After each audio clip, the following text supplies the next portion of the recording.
So happy to have you on the Biig Africa Podcast, Danielle. Good morning. Thank you for having me today. I'm pleased to be here today. Yes, it was very challenging because of a lot of conflict of agenda this time, but really I'm pleased to be here today. That's so great. And just jumping straight into it, you're the leader basically of this big corporate foundation called the MTN Foundation, which is the philanthropic arm of MTN Cameroon. That's something really big and amazing. And I think firstly, just to tell us what does it look like? What do you do every day as the leader of this foundation? Thank you. I have the privilege to serve for MTN Foundation in Cameroon as the executive secretary. And our foundation is working to improve living condition of communities here in Cameroon. And on a daily basis, I'm working to oversee programs and initiatives of the foundation to be sure that they are aligned with the mission and the goal of the company, and also monitoring the impact of existing projects, strategizing on new one, and a lot of field activities also to be sure that we really impact the communities where we serve. That's very good work. So MTN as a whole, it's a private sector organization, of course, and its main goal is really maximizing shareholder value. So why does MTN think it's important to have a philanthropic arm as well, doing social activities? The foundation is of paramount importance for MTN Group. Because as an Africa company, we think that we have to uplift Africa and to uplift communities and individuals where we serve. So we are working every day to ensure a sustainable growth, not only about business goals, but about the social and economic development of a whole country. I think I heard somewhere that MTN dedicates a certain percentage of its revenue to the foundation. What percentage is that? 1% of profit after tax is dedicated to MTN Foundation each year in each operation of the group MTN. We have 22 operations across the continent. Wow, that's 1% for a large company of that size. That is massive. I'm sure that should rival even the biggest NGOs in the country, I'm sure, right? Yes, we are working a lot in the country with a lot of partners and a lot of local NGOs. Yes, we will not talk about figures. It's not our vision to talk about figures. We are talking more about impact, about relationship, about partnership, and about the way we are changing the lives of communities every day. This is how we impact. Yeah, a real discussion about impact, and I think impact, you said, is not to be discussed in figures, but I think impact is also important to look at it in the terms of figures, because then you can see how big and how large that impact is. But I think definitely, just like I said, 1% for a company that is as large, basically one of the largest in the country, is huge impact by far for most metrics. And of course, you do a lot of different activities, like you said. Can you give me an example of one project that you really did that, after the end, you looked at the impact and you were like, wow, this is a good project and has really helped the community? Yes, in fact, we are active in various areas: quality education and healthcare, digital inclusion, community development, women empowerment, access to potable water in rural areas, and so on. And I think one of our standout initiatives is the Yellow Digital Talent Program. The Yellow Digital Talent is a computer programming challenge for university students. They have the opportunity to bring ideas and application that can evolve to sustainable business, and we are working with them through an incubation process to bring this idea on lives. And we are proud when we see over the year all these achievements, the various winners of the previous years that have become successful and independent business in the digital economy. Yeah, so you talked about digital and how the foundation and the company work on all these digital projects. So I think in my time, digital has been a big part. Even in my life personally, digital has been able to help me to achieve quite a lot. That access to information. Growing up 17 years ago, MTN and other providers were able to, make access to information easy, for people all over the world, all over the country, even from those from very small communities. I think that was a very big plus, and that is something that most people would be grateful for. But nowadays, I think there's too much content, non-productive content. So how does MTN help? Especially young people to reduce, the access to this non-productive content, to make sure that people can get the best content that will help themselves and their communities. Okay, you are right. In fact, there is a lot of content online, and one of our main role is to ensure that our young people get access to adequate and efficient content that can be helpful for their personal development or professional development. And we are providing a platform, the MTN Skills Academy platform, where they can access to a wide range of free courses on data analytics, digital literacy, coding, entrepreneurship, even personal skills, to be sure that when they are working online, they can access useful information for their future. Oh, nice. That's definitely very helpful. So I invite you to visit our platform, the MTN Skills Academy platform, and ensure that even you can access to some courses, and that can be useful. Okay, great. Sure, I'll be sure to check that out. So as part of, I look at the work that you do. I go on the MTN your foundation platforms online, and I see you do a lot of tree planting and a lot of sustainability actions. Why does the company invest a lot in these sustainability actions? Honestly, we think that we cannot talk about sustainable growth if the communities we serve are not in a good position. And we cannot talk about sustainable growth if we have issues in our planet. We cannot live as we are only business oriented without thinking on what is going around us. This is why we are really active on sustainability initiatives. We have a lot of campaigns for tree reforestation inside the country. Yeah. Okay. And I think to the question that I think a lot of people will be interested to know, the MTN Foundation, of course, has a pot of money that it supports local initiatives. So how can someone get access to that? How can they ask you for funding, basically? We have a website of MTN Foundation has a website, and we have there in this website the process for application, and we have independent selection committee that can assess your application, and you become one of our partners. We are working a lot with local NGOs, with local associations nationwide, and we will be pleased to receive any applications where we can maybe commit to ourselves. Mm-hmm. Okay, and what are the focus areas? You mentioned already green sustainability, but are there other focus areas like health? Yes, education? First of all, we are very active in digital inclusion. In digital inclusion, it's about supporting digital initiatives, especially also encouraging female leadership in digital initiatives, female entrepreneurship in digital initiatives. We also have the community development. Around the community development, we have all the initiatives to improve well-being in remote areas. It can be access to potable waters, access to education, or to health in remote areas.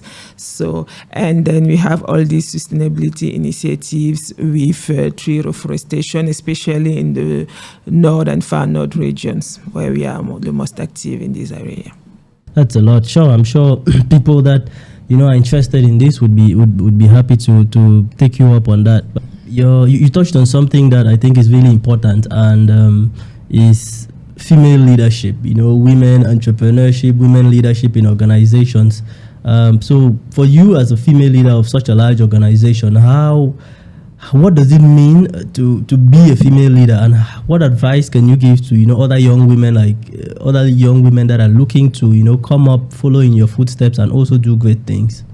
So for me, being a female leader is a responsibility, because you have to lead by example and inspire the young women so that they can become themselves inspirational leaders for the continent.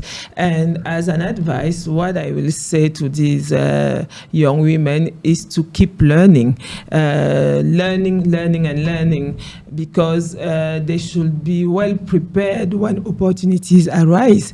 Leadership is not defined by gender. It's defined by your vision, your determination, and your capacity to work with others. So I think I will tell them to be strong and to be good learners, to be curious, and to never underestimate their value also. Yeah, that's really powerful advice. Learn, curious, and don't underestimate your value. And that's very timely, especially since this is the International Women's Day week. I think it's especially relevant. But for us in Cameroon, I think sometimes the message of International Women's Day is sometimes misinterpreted. Sometimes it's misinterpreted as in it is the day. So let's. I'm going to put it in a less serious way. It's a day for women to also maltreat men, as men have been maltreating women. So do you see it like that? I think the Women's Day should be a day about women, not about men. It should be a day when we reflect on our past and we think on our future. We as women, how can we have a better place in all the areas, in professional areas, in all the careers? How can, in entrepreneurship, in female entrepreneurship, even in politics, how can we be more represent? It's a day about women, talking about women opportunities and reflecting on what women can do for themselves, for the countries, for the continent. It's not a day about men. Sorry. Yeah, so you heard the message. It's a day of women, and thinking about yourself and your future. I think that's a very powerful message for Women's Day. I also talked about something which I think you're very passionate about, female entrepreneurship. You've already mentioned it a few times, and it really shows that, of course, that passion, that drive for entrepreneurship. Why are you passionate about especially female entrepreneurship? Yes, because we are in entrepreneurship, women are underrepresented here in Cameroon, even in digital entrepreneurship and even in the other areas. So we think that our responsibility is to work to ensure that in the future we have more female leaders in all the areas, and especially in entrepreneurship, because entrepreneurship, I think, is the key to uplift Africa and to ensure the success for the future. Oh, nice. I really believe that as well. Entrepreneurship, developing businesses. One day maybe we should have a woman entrepreneur that builds a big company to also rival the one you work for, and that company would start its own foundation, and the next female leader would also lead that. It can be a chain. I really think it's possible. Yes, sure it can, and we have now to prepare the young generations to be ready, to be ready to take this challenge of representing women in the entrepreneurship space in the country. Yeah, Powerful. But just moving into you yourself. You had a really impressive career, a long career spanning over 20 years with MTN, and that is phenomenal. That is something we don't see every day nowadays. So what is it that motivates you to keep doing this work every day, and not jumping from one thing to the next like a lot of people do? I think I've been lucky because really it's a pleasure to change lives every day. I have the opportunity to work with the foundation and to see every day a new smile, a new hope in the faces in the communities where we serve. And I think this is what keeps me motivated. I've built long lasting relationship with all these communities, all these partners, and every day is like a new day, and I still feel this passion of the beginning. Wow. So I guess you say it's that building the relationship with communities. Yes, it's. I think the most great things when you work for a foundation is that you can come in this area today and come back 2 years after and see really the impact of your project. You can really see how it has changed the life of the beneficiaries, how it has changed the life of maybe the whole community, and. I don't know how to explain it, but it's just something, Yeah, for sure. I know what you mean. That feeling of, having helped someone to change their lives. That feeling of being useful in everything you do in your work. And I think that feeling is priceless. You really cannot put the price on that feeling of having changed the life of someone. It's really great. Also, looking at the benefits, the fact that you've been with one organization for so long, like what would you say is the biggest benefit of having worked with this company for such a long time, starting from a much smaller position right to the senior management that you're in right now? What would you say is the biggest benefit of building your career in one place? I think the biggest benefit is really about people. It's really about people, the people you have met since the beginning. It's really about the people you met every day, even inside or outside the companies. It's really about the impact of your activity that you can really measure over the years.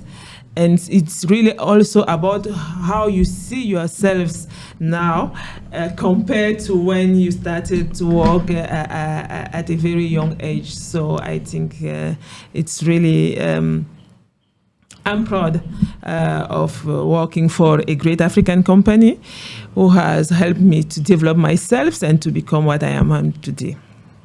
Mm-hmm. Yeah. That's great. Just to dig a bit into what you said. So you said it's really about people. Do you mean the relationships you're able to build with people over a long time? Yes, I think we most of the time we think about our career and we think about salaries, about benefits, about incentives, about figures, but I think the most important things in everything we are doing in our lives, it's how we manage the people and how we interact with the people. Because at the end of the day, what you will remember maybe when you will be in a retirement process, you will not remember your salary, but you will remember this day I was going into this activity and I was with Bama, and it was very nice. And you will remember, this lady, she was one of my counterpart in my offices, and I remember that she was very nice. So for me, everything you do in the life is about people first before thinking on the other sides. Yeah, that's so true. I think that's a really important message to pass across, because a lot of people focus maybe on the salary and benefits, but leaving aside those long-term benefits to you yourself, to the people that you work with, and impact. I think it's a It's a really strong message. Yes, sure. I think even when I'm talking with our young generation, I used to tell them that stop running after money. Keep doing your work. Money will run after you. Oh yeah, that's so good. For sure. Yeah. But when you are focusing on money, you forgot, to do the essential part of your work. So keep working and all these, Yeah. money, a celebrity or whatever, things that makes you run. If you keep working, they will run after you. Wow. Yeah. For sure.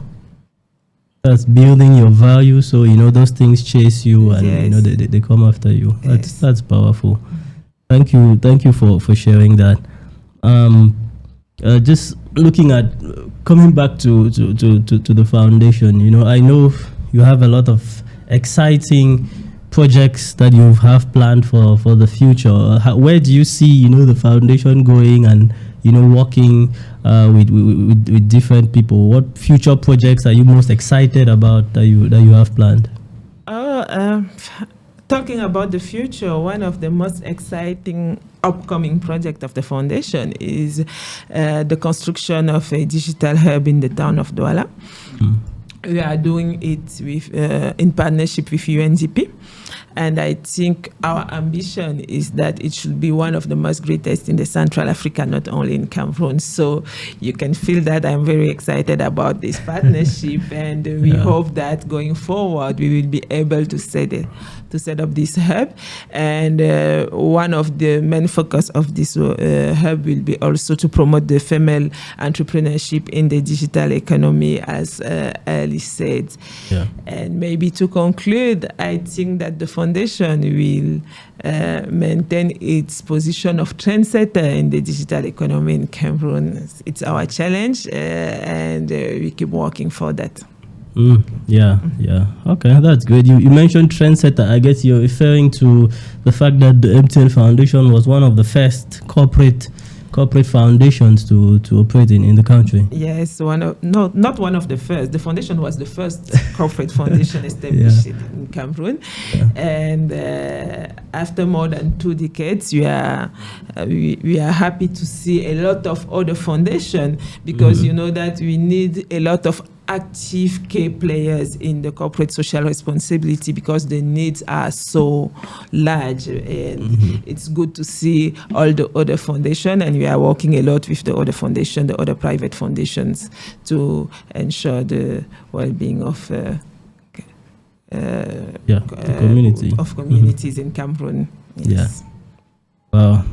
It's really good to know. And you also talked about your partnership with UNDP on the digital hub. I think that's a really solid project, and I'm looking forward to that digital hub coming to life, and maybe visiting it at some point. Yeah, stay tuned for more opportunities. Okay, that's good. Just my last question to you. You're of course a key player with the foundation in the sustainable development space in the country. So from your experience over all these years, what would you say is the one thing that can drive the development of the country, but maybe also Africa as a whole? Definitively entrepreneurship. Definitively, because it's through entrepreneurship that we can write, successful stories as the others. The story of MTN, the MTN Group, is a successful story of an African company set up in South Africa by Africans. So it's like your startup beginning today and becoming a multinational company. And we are there because 1 or 2 or 3 people have dreamed about it. One day, maybe they were sitting in Johannesburg and they were thinking we should, invest in the technology, we should invest in telecoms, and today's we are there. So for me, this really entrepreneurship is the key to develop our continent. is the key to provide more job opportunities to the young generation, and really to write great, I insist on the great successful stories in our continent and being. Yeah. That's a great success stories. I think it's a really good place to end on. Thank you very much, Danielle, and it's really been great to have you. I look forward to continuing the conversation and, of course, engaging with your foundation and also possibly supporting the work that you do. Of course, I look forward to receive Biig Africa in the digital hub in Douala in the upcoming months. I will be very happy to organize this visit for you and to continue this conversation inside our premises. Great. Thank you. Thank you.